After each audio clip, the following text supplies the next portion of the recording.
Pour beaucoup de fans de BMW, cette E46 est en quelque sorte le bouquet final de la BMW traditionnelle. Je partage plutôt cet avis. C'est quand même étonnant de se dire que ce véhicule a été supervisé par un certain Chris Bangle. Aujourd'hui, vous l'aurez compris, on va s'attaquer à un mythe automobile. J'ai nommé la BMW série 3. Ah ben non, ici il s'agit d'une BMW M3 E46, un des meilleurs 6 cylindres au monde, si ce n'est le meilleur. 343 chevaux sur les roues arrière. Je peux vous dire que ça va envoyer, mais sévère.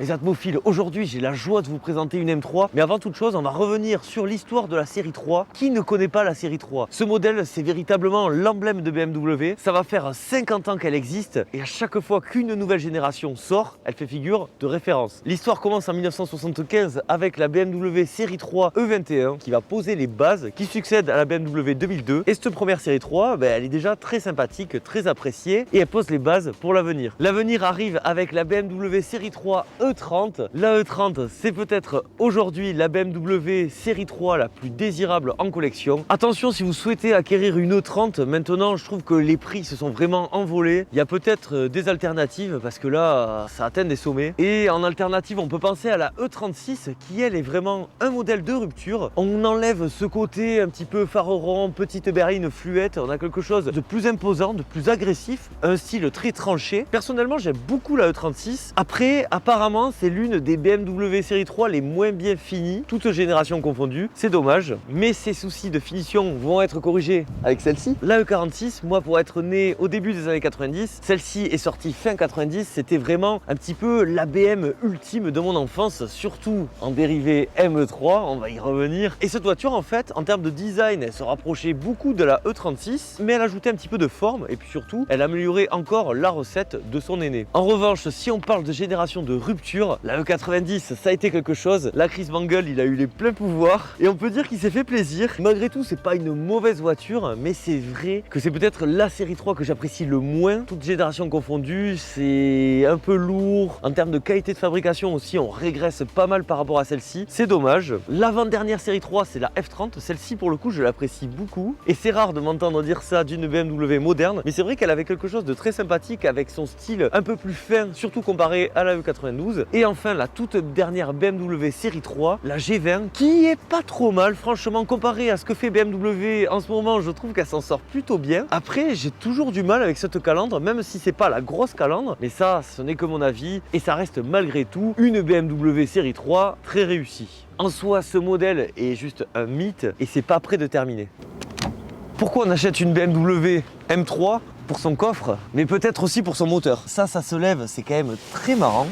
Et ensuite, hop, vous savez que j'aime les coffres et j'aime aussi les vérins, c'est impeccable. Donc voici la bête, j'ai pas l'habitude de montrer des aussi gros moteurs sur la chaîne. Il faut dire que c'est un peu plus imposant qu'un moteur de Saxo. C'est le mythique 6 cylindres de BMW, 3 litres 2, 343 chevaux, avec 106 chevaux par litre. Ce moteur atmosphérique rejoint le podium des top moteurs atmosphériques du moment, en fort belle compagnie avec la Honda S2000, que j'adore, et la Ferrari 360 Modena. Autant vous dire qu'ici on a une mécanique de pointe. La voiture peut aller jusqu'à 250 km/h et après elle est bridée parce que sinon elle pourrait s'envoler. Le 0 à 100 est atteint en 5 secondes 2, ce qui est pas mal. Mais ce qui est aussi marrant, c'est qu'aujourd'hui des électriques complètement aseptisés peuvent faire encore mieux. Les performances c'est une chose, les sensations c'est autre chose. Là c'est de l'anthologie là aujourd'hui. À tel point que d'ailleurs cette M3 E46, c'était une sacrée rivale à la Porsche 911 de la même époque. En plus jolie en plus parce que la 996 c'est pas la préférée des puristes et en fait elle offrait un rapport prix performance prestation encore mieux qu'une 911 dans le sens où on a une voiture encore plus logeable, encore plus habitable, très fun à conduire et dotée de performances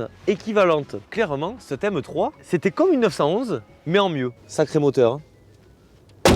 Ce design de BMW M3 est relativement sobre. Comparé à ce qu'on peut voir aujourd'hui où on achète une 114D avec un pack M là, qui va avoir une allure, on dirait qu'elle fait 500 000 chevaux et en fait elle en fait 90 en diesel. Quelle indignité. Là ici, ce qui est bien c'est qu'à l'époque, quand tu voyais une quadruple sortie d'échappement, déjà elle n'était pas factice.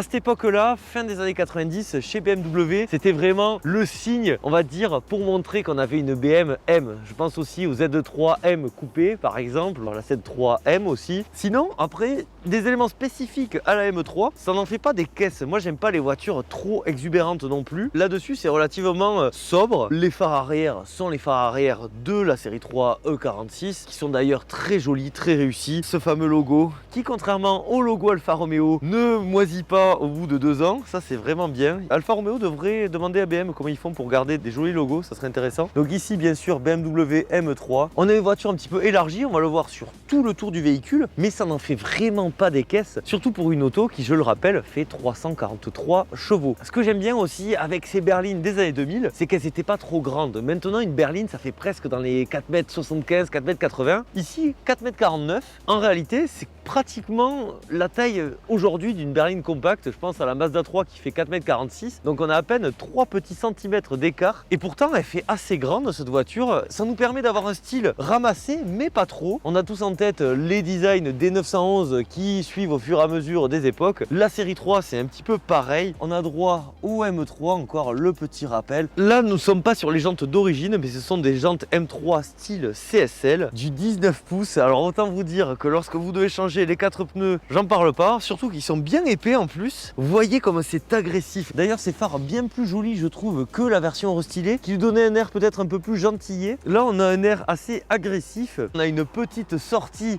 d'air qui va être potentiellement sollicitée. Regardez là, ce capot, il est un petit peu bombé, un petit peu là, voilà. Ça, vous l'avez pas sur les autres séries 3. Tout simplement pour laisser la place à ce moteur. Comme vous avez pu le voir, il est quand même sacrément imposant. Une petite calandre comme ça, juste fine. Je trouve que la voiture n'en est pas moins agressive. Je sais pas pourquoi aujourd'hui ils sont partis dans des dérives stylistiques telles. L'automobile, c'est une question de dosage aussi. Et je trouve que là-dessus, c'était vraiment bien fait, quoi. C'était une bonne recette bien aboutie, faite par un grand chef. Là où aujourd'hui, j'ai l'impression qu'on essaye de prendre des éléments tendance de partout, toujours mettre de l'agressivité, toujours de l'agressivité. En tout cas, sur moi, ça marche moins que cette agressivité légère qui est aussi témoin d'une époque sur cette BMW M3 E46. Moment anecdote, alors déjà, vitre sans montant. Ceci est d'origine, messieurs, dames. Regardez le look que ça donne, c'est hyper drôle. On va rentrer à l'intérieur de la BMW M3. Avant toute chose, moi je voulais montrer ces sièges là qui sont vraiment magnifiques. Ils ont l'air de maintenir hyper bien, ils sont électriques. Là vous avez un petit renfort ici. Ce sont des sièges badgés M. Attention, voilà. Claustrophobe, s'abstenir. C'est vrai que comparé à beaucoup d'anciennes voitures que j'essaye qui sont souvent assez lumineuses, bah ici, bon, déjà on a tout en noir dans l'habitacle, mais c'est vrai qu'on a une légère sensation d'être un petit peu engoncé. Rien de grave, rassurez-vous, parce qu'on a une position de conduite juste exceptionnelle. J'ai hâte de voir ce que ça va donner réellement lorsque les chevaux seront lâchés. Là, on a droit à un volant BMW dans l'esprit de l'époque. Il y a un minimum de touches au volant, mais pas trop. Il n'y a pas beaucoup d'éléments qui changent avec une BMW série 3 classique. Tout de même noter ces cerclages gris, une vitesse maximale de 300 km/h graduée, les menteurs alors qu'elle va qu'à 250. Le M, pour rappeler que nous sommes donc dans une BM M. Après 7000 tours minute, c'est orange, et à partir de 8000, donc c'est la zone rouge. Ça reste une instrumentation relativement simple et épurée pour une auto qui est presque une voiture de compétition. Alors moi, cette planche de bord BMW série 3 E46, elle a vraiment bercé mon enfance. C'était l'époque où je lisais le plus de magazines automobiles, et celle-ci, je la connais par cœur. Et ce que j'aime bien déjà, c'est qu'elle est tournée vers le conducteur. Après, en termes d'aérateur, vous voyez, ça n'a pas bougé. C'est une voiture qui a tout de même plus de 20 ans, et c'est assez nickel. On a un lecteur pas cassette mais de mini disque, attention. Dans tous les cas, en roulant un M3, on s'en fiche du son, ça on peut le zapper. Là dessous, on a droit à la climatisation, on a des petits rangements. Là, le bouton sport qui rajoute une puissance phénoménale au véhicule. Et ça tombe bien que tu es zoomé, parce qu'on voit ici que malgré le fait que ce soit une BMW, on est toujours dithyrambique sur la qualité de fabrication. Bah écoutez, il y a des traces ici, il y en a aussi un petit peu ici. Même si ça a globalement très bien vieilli, tout n'est pas parfait. Là, c'est donc l'allume-cigare. Ça, c'est très important. Moi, ce que j'aime bien, c'est que la boîte est assez courte, donc 6 vitesses. Et puis, ce qui fait la spécificité de ce modèle, c'est que apparemment, ça s'allume lorsqu'on roule et qu'on allume les phares. Ensuite, on a droit aux vitres électriques ici. Donc, à l'avant, tout va bien. Et même à l'arrière. Attention. Wow. C'est incroyable. Et ça, c'est le genre de petits détails qui nous enchantent tous les matins. Tout à l'heure, je vous ai parlé de cette mythique saga de la BMW série 3. Là, quand même, je suis obligé aujourd'hui, en essayant une BMW M3, de revenir sur l'histoire de ce mythe BMW. Tout commence avec la M3 E30. Alors, la philosophie est bien différente de celle d'après. Ici, on est sur un 4 cylindres déjà, dérivé de la compétition. Ça en fait une voiture qui est tout simplement une bombe atomique. Apparemment, en termes de sensations, c'est juste hallucinant. En termes de rareté également, ce qui fait qu'aujourd'hui, c'est tout simplement l'une des M3 les plus chères, malgré le fait que ce soit la plus ancienne. Si on veut une M3 un petit peu moins chère, la M3 E36 va être la M3 actuellement la plus abordable, et celle-ci, elle va poser les bases de ce qu'est encore aujourd'hui une M3, à savoir un véhicule doté d'un 6 cylindres, même s'il y a eu une version dissidente, on va y revenir, et d'une efficacité et d'un niveau de performance pouvant réellement concurrencer Porsche. Cette M3 E36, elle est incroyable, tout comme celle-ci qui va même reprendre son moteur, mais en l'améliorant encore un petit peu, en faisant des réglages encore un petit peu plus pointus, ce qui en fait pour moi la M3 la plus aboutie de tous les temps et qui reste à la fois authentique, parce que l'authenticité, autant vous dire qu'avec la M3 qui va arriver après celle-ci, on va la perdre un petit peu, étant donné qu'on passe sur un V8 qui envoie 420 chevaux, mais un V8 c'est bien sur des américaines, ça se fait pas sur une petite BMW série 3. D'ailleurs, BMW va vite revenir aux 6 cylindres en ligne avec la version d'après la V8 qui va être pour la toute première fois déclinée aussi en BMW M4. Avec ça, BM va se permettre de distinguer la version coupée, donc M4, et la version berline M3 pour toujours plus de puissance, parce que le 6 cylindres est turbo et ça fait 431 chevaux, mais c'est encore rien comparé à la toute dernière M3 et M4 donc, qui viennent d'arriver et qui font la bagatelle de 510 chevaux en version compétition. C'est la seule version disponible actuellement et c'est aussi une première, mais la toute dernière M3 est déclinée en version break. Et ce que j'aime bien pour le coup, parce que je râle souvent sur les BM actuels, mais ce qui est top sur les dernières M3, c'est qu'on a un choix de couleurs tout simplement incroyable. Il y a des configurations de M3 actuelles qui, je trouve, sont très réussies. Le coffre de la BMW M3, vous allez voir, il a une petite particularité sonore.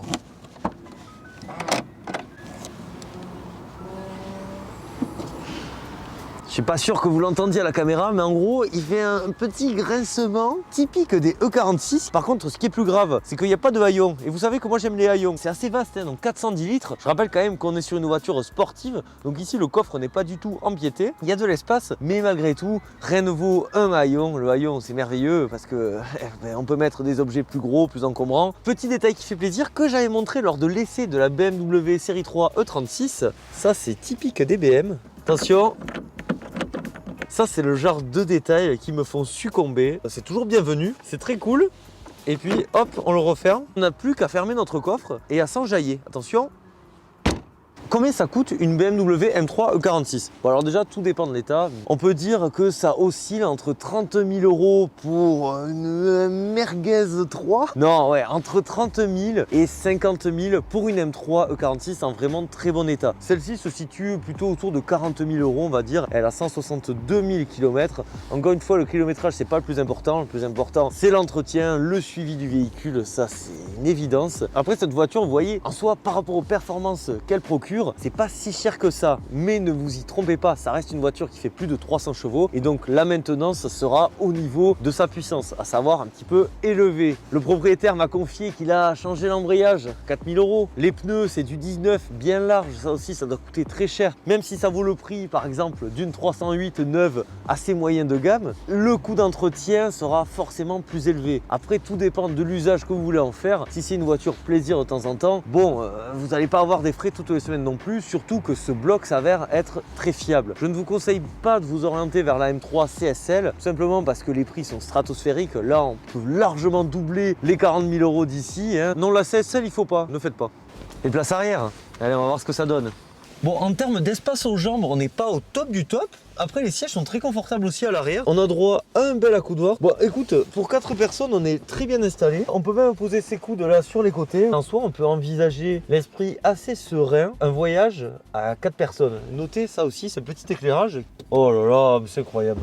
Magnifique. Premier tour de roue avec cette BMW M3 46. Là, on va pas brusquer la bête, on va attendre que le moteur se chauffe. Un des premiers constats, c'est que le véhicule est lourd. On sent vraiment qu'il est lourd et ça en est presque étonnant. Après, moi j'ai vraiment l'habitude d'avoir une voiture légère aussi au quotidien. Ça n'a pas que des aspects négatifs, j'ai l'impression d'être vraiment dans une voiture qualitative. C'est vrai que je sens la lourdeur du véhicule, sinon ça se conduit relativement facilement. Pour l'instant, je suis à 2000 et quelques tours minutes, j'ai pas du tout l'impression que je conduis une voiture dotée d'un moteur vraiment très performant. Sachez qu'il n'y a pas eu de modification sur ce véhicule, tout est d'origine niveau moteur. Du coup, ça va vous permettre de découvrir une pure BMW M3. Sinon, la boîte de vitesse passe bien, on est bien installé dans ces sièges. Moi, j'entends la mélodie, c'est agréable. Allez.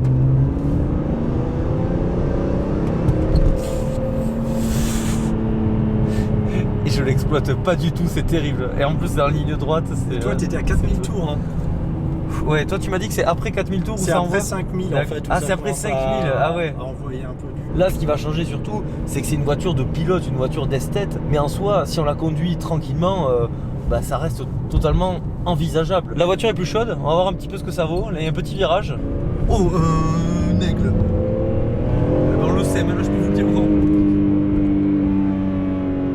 J'ai peur que... J'ai presque l'impression que ça part du cul.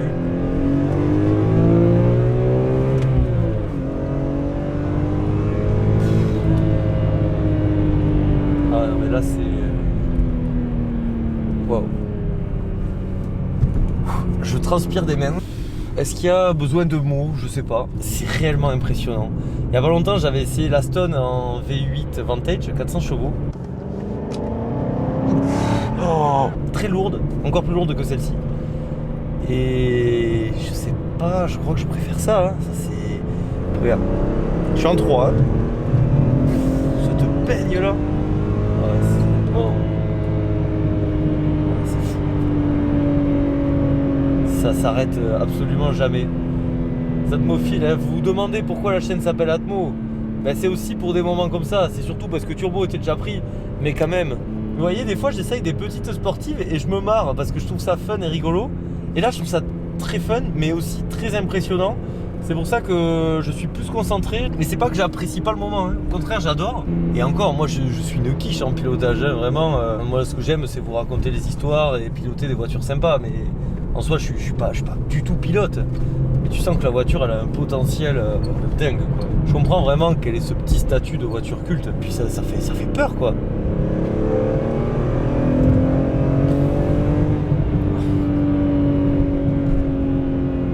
J'avais essayé il y a pas longtemps un 944 turbo.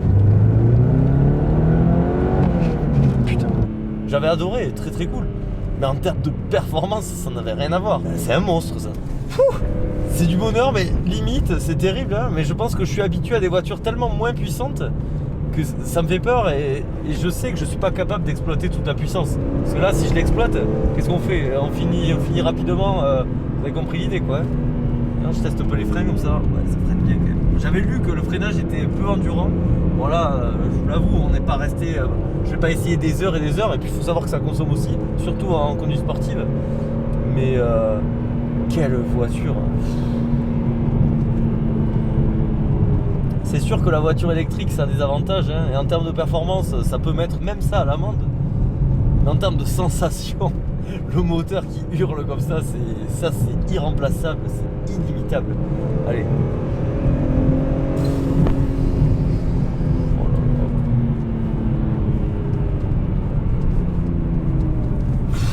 J'ai même pas envie d'accélérer là parce qu'on va se foutre en l'air, non? Non, dans le virage, ouais. Enfin, dans le rond-point. J'espère que cette conduite vous aura plu. Là, il fallait surtout écouter le moteur. Et voilà, c'est une auto complètement légendaire. Peut-être la BMW ultime, la question mérite d'être posée, sincèrement, parce que cette BM M3 E46, c'est une auto un petit peu ultime. Ultime dans la façon dont son moteur est exploité. C'est quelque chose d'une noblesse rare. C'est donc un 6 cylindres atmosphérique qui pousse, je pense que vous l'avez vu, à travers cet essai routier. Et dites-vous que je suis vraiment pas allé au plus haut. Parce que là sinon je serais plus là pour vous faire la conclusion, je pense, tellement cette voiture s'avère être sans limite. Je suis sincèrement ravi d'avoir pu essayer cette voiture qui pour moi était en quelque sorte un rêve d'enfant, devant aussi Need for Speed Most Wanted qui était la voiture sur la jaquette de ce jeu vidéo. En tout cas, j'espère que ce TC plein de passion vous aura plu. Pensez au like, à l'abonnement à la chaîne, parce qu'on a eu froid aujourd'hui quand même. J'ai deux questions pour vous. Est-ce que c'est la meilleure des M3 et est-ce que c'est mieux qu'une 911? Le plus important, c'est pas ça, et vous le savez, c'est de prendre soin de soi. Prenez soin de vous, bande de coquins. C'était Atmo, je vous dis à la prochaine. Bisous, ciao.